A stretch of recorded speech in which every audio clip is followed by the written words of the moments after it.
আধুনিক যুগত মানুহে কয় ন আজিৰ যুগটোত থাকি এইবিলাক কিয় কৰিব লাগিছে এনেকুৱা কি কৰিব লাগিছে ভাৰতীয় সংস্কৃতিৰ মহানতাটো চাওক আজি এই কিছু মাহৰ আগতে যীশু খ্ৰীষ্টৰ নহ'লে আমাৰ ইয়াত অকণমান ধৰ্মান্তৰকৰণ এটা হৈ গ'লে বহুত ডাঙৰ হুলস্থুলতা হৈ যায় নহয় আমাৰ সংস্কৃতিত ধৰ্মান্তৰকৰণৰ কোনো কনচেপ্ট নাই ৰূপান্তৰণ আমাৰ কনভাৰ্টেশ্যন নাই ট্ৰান্সফৰ্মেশ্যন ৰুটটো চাওক কিমানলৈকে আছে আমাৰ মানে পাশ্চাত্যক অনুসৰণ কৰিব লাগিছে অলপ দিন আগতে যিখন ৰুমত যীশু খ্ৰীষ্টক ক্ৰছবিদ্ধ কৰাৰ পিছত যিখন কাপোৰত তেওঁ মানে শৰীৰটো থোৱা গৈছিল ন শ্বুড অফ টৰিন বুলি কয় সেইখনত যেতিয়া থকা হিউমেন DNA টেষ্ট কৰা গৈছে আজি বেছি হয় নাই যোৱা মাহৰ এইটো এটা ইণ্টাৰনেশ্যনেল 48% DNA ভাৰতীয় মূলৰ মানুহৰ লগত মিলে মই এইটোৰ পৰা এইটো ক্লেইম কৰিব বিচৰা নাই যীশু খ্ৰীষ্ট ভাৰতীয় মানুহ এজন আছিল ক'ব এইটো বিচাৰিছোঁ যে যীশু খ্ৰীষ্টৰ পৰা এটা নতুন ধৰ্ম আৰম্ভ হ'ল বুলি ক'ব লাগিব হয়নে নহয় অৰিজিনৰ ক্ষেত্ৰত ক'লৈ টুৱাইছ ইয়ালৈকে 2025 শেষৰ ফালে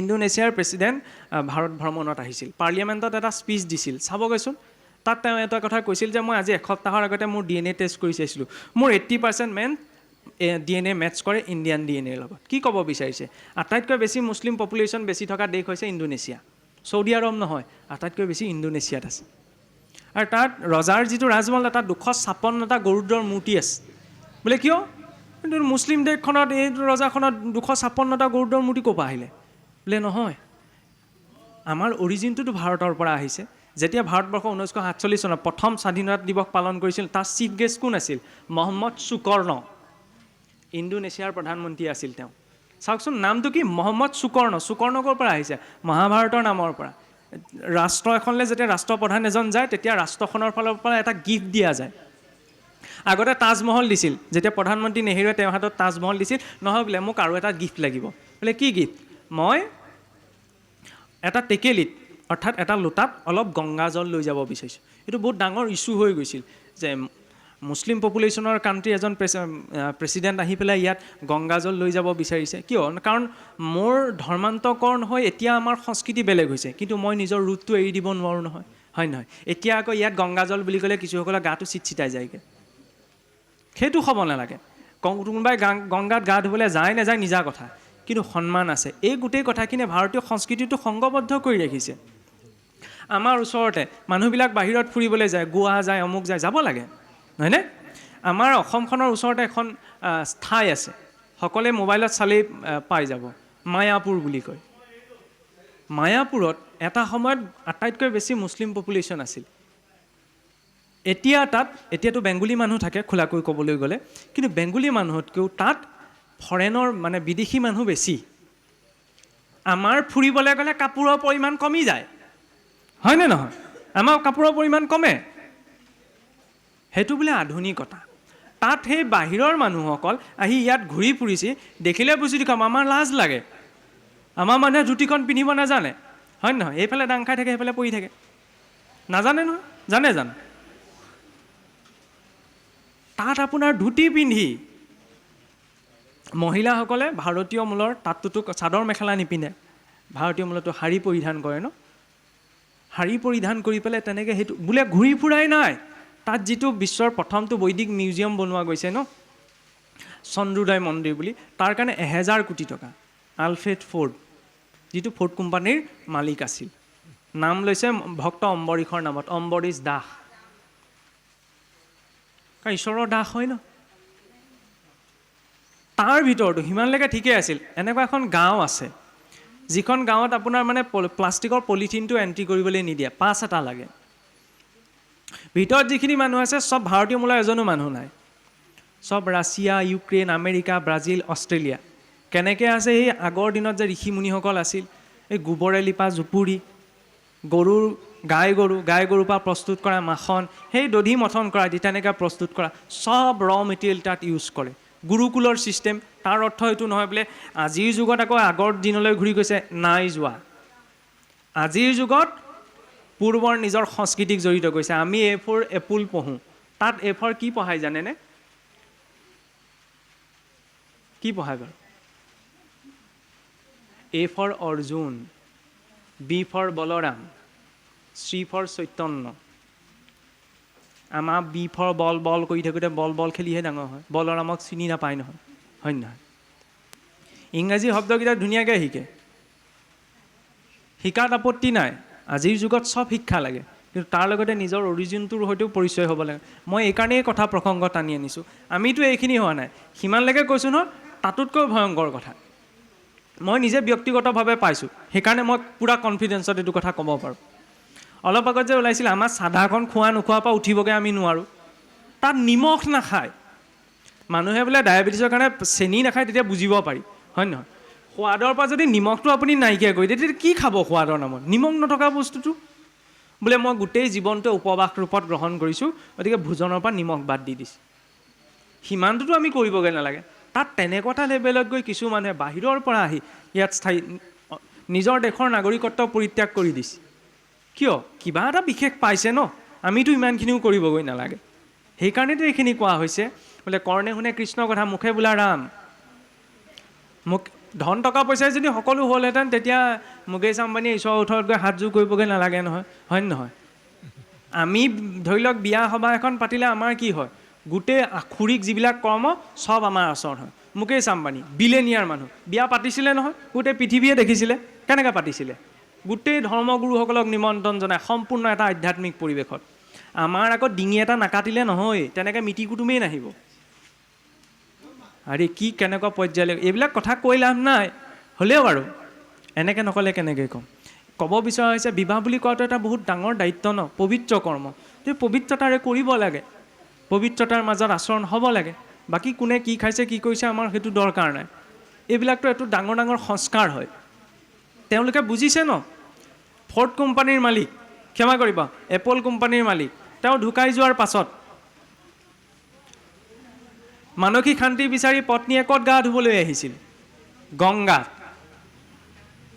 ট্ৰিলিয়নিয়াৰ মানুহৰ ইয়াত গংগাত গা ধুবলৈ কি প্ৰয়োজনীয়তা আহি পৰিছিল? আনহে নালাগে এইটো এআইৰ যুগ, মানে আজিকালি ChatGPT, জেমিনি এইবিলাক ইউজ কৰে ন। আৰে তাৰ চেয়াৰমেনটো ছেম অল্টমেন এটা ইণ্টাৰভিউ লোৱা হৈছিল 2022 চনতে। 2022 চনত তেওঁ টুইটাৰত এটা টুইট কৰিছিল। তেওঁক এটা কথা সোধা গৈছিল যে আজিৰ যুগত আপুনি ভাবেনে যে কৃত্ৰিম বুদ্ধিমত্তা এনেকুৱা কিবা বিষয় আছে নি যিটো বিষয়ে কৃত্ৰিম বুদ্ধিমত্তা এতিয়াও একো ক'ব নোৱাৰে, ভৱিষ্যতেও একো ক'ব নোৱাৰে? তেওঁ স্পষ্ট উত্তৰ আছিল যে হয়, এনেকুৱা এটা বিষয় আছে বোলে, কি? ব্ৰহ্ম, দ্য কনচেপ্ট অফ ব্ৰহ্মন। সেইটোকে ইংৰাজীত ব্ৰহ্ম বুলি কয়, ব্ৰহ্মৰ বিষয়ে। হাতসাগৰ তেৰ নদীৰ পাৰত বহি থকা মানুহটোৱে ব্ৰহ্ম বুলি ক'লে চিনি পায়। আমাৰ ইয়াত মানুহ ব্ৰহ্ম বুলি ক'লে ব্ৰহ্ম নহয় ন, ব্ৰহ্মা ব্ৰহ্মা, হয়নে নহয়? আজিৰ পৰা 70-80 বছৰ আগতে যেতিয়া পৰমাণু বোমা পৰীক্ষণ কৰিছিল আমেৰিকাত, অপেনহাইমাৰৰ মুখৰ পৰাচোন প্ৰথম গীতাৰ শ্লোক ওলাইছিল। এতিয়া যে কৈ থাকে আমি শ্লোক পঢ়িব নোৱাৰোঁ, ইমানখিনি আমাৰ নোৱাৰে নহয়, চবে চব পাৰে, খালি সেইখন আমি চৰ্চা কৰাটো নকৰোঁগৈ, সেইকাৰণে সম্ভৱ নহয়গৈ। আজিৰ পৰা 60-80 বছৰ আগতে তেওঁলোকৰ মুখৰ পৰা যদি গীতাৰ শ্লোক ওলাব পাৰে। বিশ্বৰ আটাইতকৈ কাৰাপশ্যন কম থকা দেশ হৈছে ডেনমাৰ্ক, আয়াৰলেণ্ড। এতিয়া ওলাইছে ন লিষ্ট, আয়াৰলেণ্ড ছেকেণ্ড নাম্বাৰিঙত আছে। আয়াৰলেণ্ডত এখন ইণ্টাৰনেশ্যনেল স্কুল খোলা হৈছে, য'ত মানে সংস্কৃত শিক্ষাটো কম্পালচৰি কৰা গৈছে, কাৰণ এইটো কম্পিউটাৰ চুইটফুল এটা লেংগুৱেজ। সি কেতিয়াও সংস্কৃতৰ এইটো মহানতা যে আপুনি ভাত খালেনে, এইটো আমি অসমীয়াত সুধিছোঁ, খালেনে ভাত আপুনি? এইটো ব্যাকৰণিক মতে ভুল হ'ব, হয়নে নহয়? খালেনে ভাত আপুনি? কিন্তু সংস্কৃতত সেই বাক্যটো সম্পূৰ্ণৰূপে ভাঙি ছিঙি যদি আগবাঢ়ি সলায়ো কোৱা যায়, তেতিয়াহ'লে এইটো ভুল নহয়। যেনে আপোনাৰ নাম কি? ভৱতঃ নাম কিম, নাম কিম ভৱতঃ, কিম ভৱতঃ নাম, সলনি নহয়। কম্পিউটাৰৰ বাবে আটাইতকৈ চুইটেবল লেংগুৱেজ বুলি এইটো, বা কোৱাও নাই কোনোবাই সংস্কৃত পঢ়কগৈ, কিন্তু অন্ততঃ অস্তু মস্তুকেইটাতো চিনি পাওঁ। আমাৰ সেইকেইটাও বাদ দি দিলে। সংস্কৃত চবেই কৈছে, ৰাম কৃষ্ণ গোপাল গোবিন্দ, এই মূলটোতো সংস্কৃত নাম ন। দেৱভাষা বুলি এইকাৰণেই কোৱা নাই যে বোলে দেৱতাই কয়, নহয়, সংস্কৃত লোকৰ ভাষা, সেইকাৰণে সংস্কৃতত ৰাফ ৱৰ্ড নাই। চাবচোন, বাকী চব ভাষাতে ৰাফ ৱৰ্ড আছে, সংস্কৃতত নাই। তাৰে সাৰটোতেই গীতা ভাগৱত। এই কথাখিনি কিয় কোৱা হৈছে জানেনে? যাতে নিজৰ সমাজ সংস্কৃতি দিশখিনিক লৈ অকণ প্ৰাউড ফিল এটা হয়, সেইটো প্ৰয়োজন। গীতা ভাগৱত এনেকুৱা নহয় যে আগতে কৈছিল আৰু চলি আহিলে। আপুনি ভাবি চাওক, খিলিজীয়ে নালন্দা বিশ্ববিদ্যালয় যেতিয়া জ্বলাই দিছিল, তেতিয়াতো দপদপকৈ জ্বলিলে, ছমাহলৈকে সেইটো লাইব্ৰেৰী জ্বলিছিল। মানুহৰ হাঁচি থওঁতে মাটি কাগজ পত্ৰ হেৰাই যায়, গীতা ভাগৱত যে নেহেৰালে, নাইকিয়া যে নহ'ল। আমি বগা কাগজ লিখিবলৈ অকণমান কিবা এটা ভাবিব লাগে। আজিৰ পৰা 500 বছৰ আগতে গছৰ বাকলি এৰুৱাই আনি লিখিছিল ন, কিমান কষ্ট কৰিছিল তেতিয়াহ'লে, হয়নে? সেই ৰেলেভেঞ্চটো বুজিবলৈকে লাগে, এই কথাখিনি লাগে। ইতিহাসত আটাইতকৈ যিটো আটাইতকৈ পুৰণা প্ৰমাণ পোৱা যায় ভাগৱত ধৰ্ম গ্ৰহণ কৰা, কোনোবা হিন্দু মানুহৰ বুলি ভাবিছে নি? ভাৰতীয় মূলৰ নহয়। বহুতে এইটোও কয়, হিষ্ট্ৰী পঢ়াসকলে এইটোৱে পঢ়ি পাছ আউট হৈ আহে, বোলে ভাৰতবৰ্ষত ভক্তি আন্দোলন কেতিয়া সৃষ্টি হৈছিল? 1200 শতিকাত। 1200 শতিকাৰ পৰা বোলে বৈষ্ণৱ আচাৰ্যসকলে ভক্তি আন্দোলন আৰম্ভ কৰিবলৈ আৰম্ভ কৰে। তেতিয়া ভক্তি প্ৰচাৰ হৈছিল, কিন্তু ভক্তি 1200 শতিকাত আৰম্ভ হোৱা নাছিল। যদি 1200 শতিকাতে ভক্তি আৰম্ভ হ'লহেঁতেন, বহুতেতো এইটো ক্লেইমো কৰে যে ভাগৱত তাৰ পাছত ৰচনা হোৱা গ্ৰন্থ। আজি মই এইটো ক্লেইম কৰিছোঁ নহয়, একদম ফেক্টটো দিছোঁ, শুনক। যীশু খ্ৰীষ্টৰ জন্মৰো 100 বছৰ আগতে, খ্ৰীষ্টপূৰ্ব 113তে শুংগ বংশৰ ৰজা বাগভট্টৰ দিনত তক্ষশিলাৰ ৰজা এণ্টিয়ালকিডছৰ এম্বেছডৰ হেলিঅ'ডৰাছ ভাৰতলৈ আহিছিল। হেলিঅ'ডৰাছ ভাৰতলৈ আহি এতিয়া মধ্যপ্ৰদেশ কি অন্ধ্ৰপ্ৰদেশৰ অন্তৰ্গত বেচনগৰ বুলি এখন ঠাই আছে, তাত গৰুড় স্তম্ভ স্থাপন কৰি প্ৰথম ভাগৱত ধৰ্ম গ্ৰহণ কৰিছিল। ভাবি চাওকচোন, এই ভাগৱত ধৰ্ম তেতিয়াহ'লে কোনে কেতিয়া গ্ৰহণ কৰি থৈছে? আপোনাৰ মোৰ জন্ম পৃথিৱীলৈ অহাও পৰিকল্পনা নাই হোৱা চাগে তেতিয়া, হয়নে? আজিৰ পৰা 100 বছৰ আগতে তেতিয়াহ'লে ৰেলেভেঞ্চ কিবা এটা বুজিছিল ন? ভকতৰ নামৰ আগত যে মহাভাগৱত শব্দটো লাগে, প্ৰথম তেওঁ ইউজ কৰিছিল। এতিয়াও আছে সেইটো বেচনগৰত গৰুড় স্তম্ভ, আজি 1000 বছৰ আগৰ পৰা আছে। কিয়? বাকী হাজাৰ হাজাৰ ৰজাৰ নাম নাইকিয়া হৈ গ'ল, তেওঁৰ নামটো কিয় আছে? এজনটো বিদেশী মানুহ, কাৰণ আশ্ৰয় কাৰ লৈছে, হয়নে নহয়? সেইকাৰণে তেওঁহঁতে কানেকশ্যনটো থাকিলে ভাল, নামটোও থাকি যায়, মানুহেতো নামটো থৈ যাব বিচাৰে। আমাৰ আকৌ ওলোটা, জন্মদিনৰ দিনা মাক দেউতাকে নামটো লিখাই আনিব, সানি পেলাই পাই, বুজি নাপাওঁ। ভাবিবলগীয়া কথা ন? ইমান যদি টকা পইচা আছে তেতিয়া খুৱাব লাগে কাৰোবাক, সানিব কিয় লাগে? খোৱা বস্তুটো মুখত সানে নি? নাসানিব, স্কিন ইনফেকশ্যন হ'ব, হয়নে নহয়? আৰু সেইটো কিনিবলৈ যে যায় তাতো ভয়ংকৰ। এই কেকটো কিনিবলৈ যায় মানুহে ভাবে ক্ৰীম চিম দি দিয়ে। বিজনেছ বন্ধ কৰিবলৈ কোৱা নাই আৰু, এই অকণমানে হাতখনত অকণমান ঘঁহি দিব ন, চাবোনৰ নিচিনা ফেন উঠি যাব, চব পাম অইল হয়। ইমান শুদ্ধতা ক'তো নাই যে কাৰোবাৰ জন্মদিন যে একদম কোনোবাই ক্ৰীম বনাই পেলাই খুৱাব। ইফালে আমি পাম অইল খাব নালাগে বুলি ডক্টৰৰ ওচৰত ল'বলৈ যাওঁ, টিভি এডভাৰটাইজত দেখুৱাই থাকে, এইফালে খাইছোঁ কি, হয়নে নহয়? ঘৰতে ধুনীয়াকৈ আমাৰতো 52 প্ৰকাৰৰ ব্যঞ্জন আছে, হয় নহয়? মিষ্টান্ন আছে, সেইবিলাক বনাই ধুনীয়াকৈ আয়োজন কৰক, খাওক, আনন্দ কৰক, তাতো আপত্তি নাই। মই ইয়াত এইটোও কোৱা নাই যে বাৰ্থডে পাতিব লাগে, হয় নহয়? জীৱনৰ সেইটোৱেতো দিন, ধুনীয়াকৈ পাতিব লাগে। খালি মুখত সনা, দলিয়াই দিয়া এইটো বস্তু হ'ব নালাগে, এইটো অকণ বেছি হৈ যায়।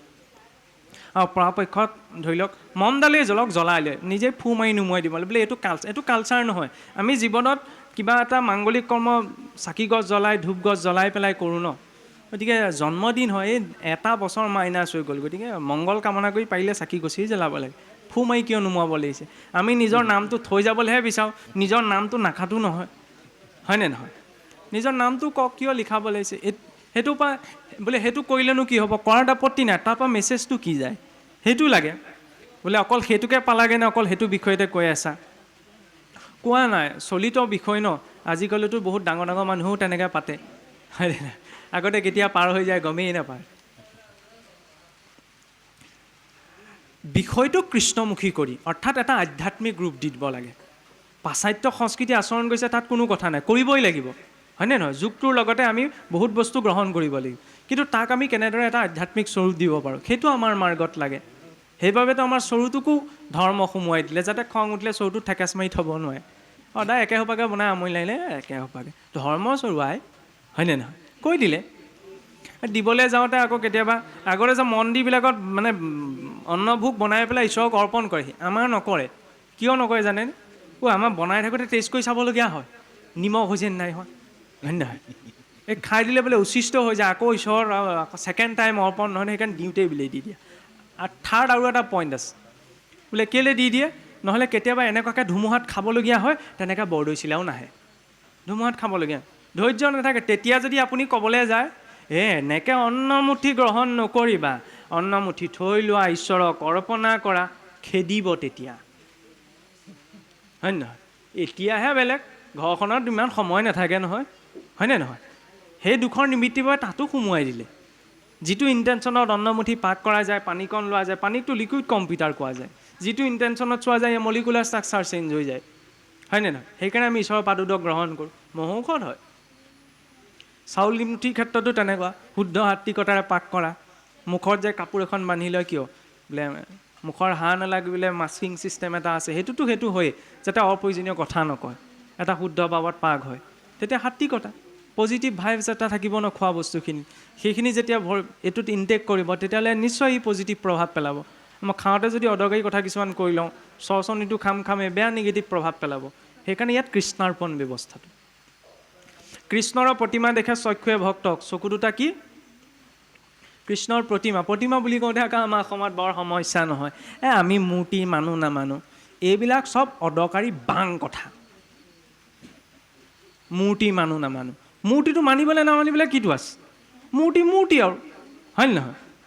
মই এতিয়া আপোনাক ক'ব পাৰোঁ বোলে কাষতে প্ৰণৱ খাটনীয়াৰ প্ৰভুজনা বহি আছে, মই এওঁক মানুহ নামানো প্ৰশ্নটো তেওঁ আছে, বাস্তৱিক জীয়াই আছে, তেওঁক মনা নমনালৈ কিটো থাকিব, হয় নে নহয়? মূৰ্তি আছে, মনা নমনাৰ পৰা কিটো থাকিলে? ভগৱানৰ 8 প্ৰকাৰৰ মূৰ্তি আছে। আমি অসমৰ বৈষ্ণৱ মাৰ্গত যেনিবা বাংময় মূৰ্তিভাগক প্ৰাধান্যতা দিওঁ, নহয়নে? কাৰণ যদি কাঠৰ বা শিলৰ মূৰ্তি এভাগ ৰাখে, ইমানখিনি ৰিচুৱেল মানুহে আচৰণ কৰিবগৈ নোৱাৰে, ইমানত অধিকৃতো নহয়। মূৰ্তি প্ৰাণ প্ৰতিষ্ঠা কৰা, প্ৰাণ প্ৰতিষ্ঠা বুলি কওঁতে আকৌ সমস্যা, ঈশ্বৰৰ প্ৰাণ প্ৰতিষ্ঠা কেনেকৈ? প্ৰাণ প্ৰতিষ্ঠা মানে এইটো নহয় যে জীৱটো আনি ভৰাই দিয়া হৈছে, ভাৱেৰে, হয়নে নহয়? যে ঈশ্বৰ মোৰ অন্তৰত আছে, মাধ্যম এটা লোৱা গৈছে। মাধ্যমটো কিয় ল'ব লাগে? মাধ্যমেই ল'ব নালাগে, তেনেকৈ এটা নতুন ছিষ্টেমো ওলাইছে। ইমান বোলে চাকি চুকা জ্বলাব লাগে, মনে ভগত বহিলেই হৈ যায়। নিৰাকাৰৰ পৰা নিৰাকাৰৰ ধাৰণা কৰিবলৈ এটা সাকাৰ ধাৰণাৰ অৱলম্বন কৰিবলগীয়া হয়, সেইবাবে এটা আধাৰ লোৱা হয়। সেয়া গ্ৰন্থ হ'ব পাৰে, মূৰ্তি হ'ব পাৰে, চিত্ৰপট হ'ব পাৰে। ঈশ্বৰ যদি সমস্ত ভূততে ব্যাপী আছোঁ মই হৰি, সবাকো মানিবা তুমি বিষ্ণু বুদ্ধি কৰি, এইটো যদি সত্য হয়, তেতিয়া ঈশ্বৰ চবতে আছে, সন্মান কৰিলেই হ'ল। ইয়াত আৰু মূৰ্তি নমনা, মূৰ্তি অবিহনেতো আসন ভাগো নহয়। আসন ভাগো কি মূৰ্তি নহয় জানো? ভাগৱত কি মূৰ্তি নহয় জানো? সেইটোৰ পৰা বাচিব লাগে, কিছুৱে ভাগৱত মূৰ্তিয়ে নপঢ়ে, আমি মূৰ্তিয়ে নপঢ়োঁ, নামানো মূৰ্তি, সেইটো কি কথা হ'ল? সেইটোতো তেনেকুৱা কথা হ'ব নোৱাৰে ন। মূৰ্তি মানে এটা প্ৰতীক, বোলে তাত ভগৱান আছে নি? ভগৱান দূৰৰে কথা, মহাত্মা গান্ধী ফটোখনত মহাত্মা গান্ধী নাই, সেইবুলি দলিয়াই দেখুৱাওকচোন নাই বুলি। নোৱাৰে দলিয়াব, ৰঙা ঘৰ আলহী হ'ব, ৰাষ্ট্ৰপিতা বুলি নকয় জানো, হয় নহয়? তাত মহাত্মা গান্ধী হাৰ মঙহ একো নাই, আছে জানো? হ'লেও দেখাৰ লগে লগে মনত পৰে ন মানুহজন এনেকুৱাই আছিল বুলি। ভগৱানৰ ক্ষেত্ৰতো তেনেকুৱা, প্ৰতীক এটাৰ মাধ্যম সেইকাৰণেই লোৱা যায়। চকু দুটাই সেইকাৰণে ক'লে বোলে ভগৱন্তক দেখা, ভক্তক দেখা, তেতিয়া অকণমান মানসিক শুদ্ধি এটা হয়। কৃষ্ণৰ প্ৰতিমা দেখে চক্ষুৱে ভক্তক, বিষ্ণু বুদ্ধি কৰি হীৰে নমে হস্তক, নিৰ্মাল্য তুলসী ঘ্ৰাণ লৱে নাসিকায়। নাকটোৱে আকৌ ভগৱন্তৰ পদ অৰ্পিত তুলসীৰ গোন্ধ ল'ব লাগে। এতিয়া এই কথাটো মই এইকাৰণে কোৱা নাই বোলে সেই মানে কাৰণে কৈছে, ৰত্নাৱলীতে আছে পাই, মই নিজে কোৱা নাই আকৌ, নহ'লে আকৌ তেনেকৈ কৈ দিয়া ওলাব, সেই এইফালে টানি কৈছে, সেইটো নহয়। আৰে ভগৱন্তই তাৰ ৰিলেভেঞ্চটো বুজাইছে ন, পুষ্পৰ সুঘ্ৰাণে যেন প্ৰৱেশে নাখাত, এমতে যোগীৰ হিয়া প্ৰৱেশে আমাত। আৰু তুলসী গছজোপা থাকিলে 128 ইয়াৰ্ডলৈকে গোটেই বেক্টেৰিয়াবিলাক নষ্ট হৈ যায়, চাইণ্টিফিকলিও চাবলৈ গ'লে। সেইবাবে ভগৱন্তৰ প্ৰিয়, এলাপেচা গছ প্ৰিয় নহয় নহয়, দেখিছে নহয় কিমান ৰিজনটো ৰাখিছে, গতিকে ল'ব লাগে। কৃষ্ণৰ প্ৰতিমা দেখে চক্ষুৱে ভক্তক, বিষ্ণু বুদ্ধি কৰি হীৰে নমে সমস্তক, নিৰ্মাল্য তুলসী ঘ্ৰাণ লৱে নাসিকায়, বিষ্ণুৰ নৈবেদ্য মাত্ৰ আস্বাদে জীৱনত যি প্ৰাপ্ত হৈছে, প্ৰথমতে ঈশ্বৰক নিবেদন। কাৰণ ভাতকেইটা বনাওঁতে যিমান সময় লাগে সেইটোতো কৰোঁতে বেছি সময় লাগিছে ন, ধানকেইটা নিজে বনাই লোৱা নাই নহয়, হয়নে নহয়? বহুত এটা দীঘলীয়া প্ৰক্ৰিয়াৰ মাজত আহি সন্মুখত অন্নমুঠি পৰিছে, গতিকে অন্নদাতাৰ প্ৰতি সন্মান জনাই গ্ৰহণ কৰিব লাগে। ভৰি দুটাই হৰি ক্ষেত্ৰলৈ যাব লাগে, আমি আকৌ যাওঁ, আমি গৈ কি কৰোঁ, ঈশ্বৰ তাত গৈ ধোঁৱা সৃষ্টি কৰি দিওঁগৈ। তেতিয়া ক'বলৈ নহয় ন বোলে আগতে যজ্ঞ কৰিছিলে, যজ্ঞ কৰি পেলাই ধোঁৱা হৈ গ'ল, ঋষিসকলৰ গোটেই ধোঁৱা বৰণীয়া হৈ গ'ল। এতিয়া যজ্ঞ নালাগে, চাকি জ্বলাই ধোঁৱা হৈ যায়, হয় নে নহয়? সেইটো অপ'জ কৰা নাই, চাকি জ্বলাওক, মানুহে কিবা এটা ভাৱ লৈ যায় ন, দূৰৰ পৰা ক'ৰবাত চাকি এগছ দিম বুলি যায়, যদি জ্বলাবলৈ নাপায় মনটো বেয়া লাগে, সেইটো ভাল কথা। কিন্তু তাৰ অৰ্থ এইটো নহয় যে তাৰ গৈ পেলাই আমি মেইনটেনেঞ্চটো নাৰাখোঁগৈ। ক'ৰ মানুহ বোলে ক'ৰবালৈ গ'লোঁ, ঠেলা হেঁচাকৈ মুঠতে চাকি দিলোঁ, সেৱা কৰিলোঁ, গুচি আহিলোঁ, এইটো নহয়, বেয়া লাগে। এতিয়া ভাদ মাহ আহিব, লাহে লাহে দেখিব গোটেই কোনো ধৰ্মানুষ্ঠানত নেদেখে তেনেকৈ খোৱা বস্তু অপমান কৰে বুলি। আমাৰ নামঘৰবিলাকলৈ চাবচোন, সত্ৰবিলাক, বৰদোৱা, বৰপেটা, গোটেই পথাৰে চতে প্ৰসাদ সিঁচৰিত হৈ থাকে। তালৈ অসুৰ গৈছিল নে ভকত গৈছিল? তেতিয়া সন্দেহ লাগে, সঁচাকৈ সন্দেহ লাগে, এইখিনিত কিবা এটা, সেইখিনিত কিবা এটা। আৰে মানুহে নিজৰ বাথৰুমটো ইমান লেতেৰাকৈ নথয়, কিছুৱেতো নিজৰ গোঁসাই ঘৰখন ইমান লেতেৰাকৈ থয়। চাকি গছাটোৱে যদি একদম লাডু বান্ধি তেল ওলাব লৈছে মানে কি? বহুতে কয় আমি ইমানখিনি নীতি নিয়ম নাজানো বোলে, ভয় লাগে। ঈশ্বৰে সেইটোত দুখে নধৰে যে গছাটো চফা কৰিবলৈ যাওঁতে লৰি গ'ল, আমুক হৈ গ'ল, ঈশ্বৰে তাত দুখে ধৰিব। নিৰ্ণয় আছে, সেইটো নাই ক'বলৈ যোৱা নাই, কিন্তু যদি লেতেৰা হৈ আছে পৰিষ্কাৰ কৰাটো প্ৰয়োজন। সেৱাভাগ কৰক বোলে, প্ৰভু মই চফা কৰিব বিচাৰিছোঁ দেই, কৰাৰ পিছত বোলে থওঁতে মেলোঁতে কিবা দুখ ইত্যাদি হ'ব পাৰে, গতিকে আপুনি যেন ক্ষমা কৰে। ঈশ্বৰে ক্ষমা কৰিব নহয়। বাথৰুমটোতো আমি লেতেৰাকৈ নথওঁ, হয়নে নহয়? তেতিয়া ইষ্টস্থানখন কেনেকৈ লেতেৰা হ'ব, হয়নে? সেইটো আস্তিকতাক বুজায়। ক'লো বোলে ল'ৰালৈকে ঠেলা, ইমান দূৰৰ পৰা গৈছোঁ, ঠেলা ঠেলি কৰিলোঁ। আৰে যদি মানুহৰ ভিৰ হৈছে চাকি গছ জ্বলাব নালাগে। কিন্তু এতিয়াতো কোনেনো এইটো কথা শুনিব? মই ক'লেইতো নুশুনে। কিন্তু ক'ব বিচৰা হৈছে কি, যদি মই চাকি গছ জ্বলাব পৰা নাই, ধূপ গছ দিব পৰা নাই, দক্ষিণাটো দান পাত্ৰত দিব পৰা নাই, নালাগে দিয়কচোন। আৰে 7খলপীয়া আসনৰ ওপৰত বহি আছে, তেওঁ দেখা নাইনে মই কেনেকৈ আহিছোঁ? তেওঁ জানে ন? গতিকে মই এই ভকতকেইজনৰ সৈতে ঠেলা হেঁচা নকৰোঁচোন। নাপালে নাই আৰু, মই সেইটো দান পাত্ৰত দিলে সেইজনক চাবলৈ এখন সমাজত আছে।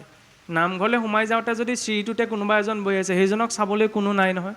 বেয়া লাগে। আমাৰ অসমত ইমানবিলাক ধৰ্ম অনুষ্ঠান আছে।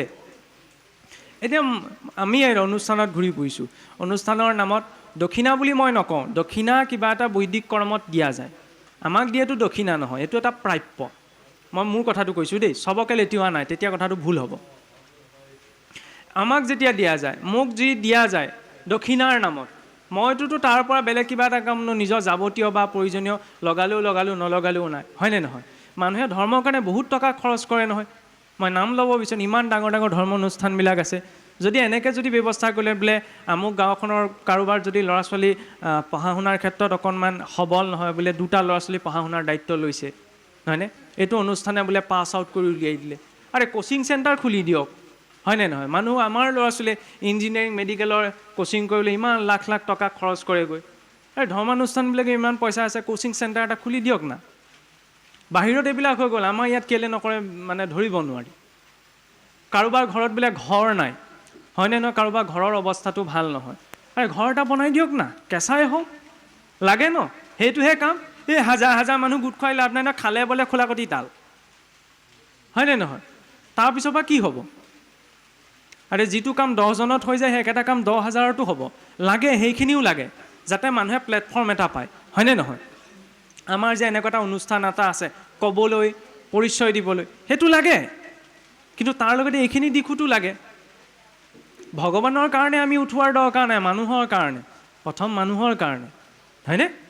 শিৱসাগৰলৈ চাওকচোন, শিৱদৌলৰ মুখতে কিমানকেইজন বহি থাকে, দিনটোত ইমান মানুহ হয়, কি সামৰ্থ্য নাই নি তেওঁলোকক কিবা এটা দিব পৰা? চবৰে থাকে ন, কিন্তু উপেক্ষা কৰি আমি গুচি যাওঁ। সেইটোৱে ভক্তি টান, যে সেইখিনিত টান। মন্দিৰত গৈ সেৱাভাগ কৰি থৈ আহিবলৈ বৰ সহজ, এইজনৰ ওচৰত কিবা এটা দিবলৈ বৰ টান। ভক্তি ইমান সহজ সেইকাৰণে নহয়।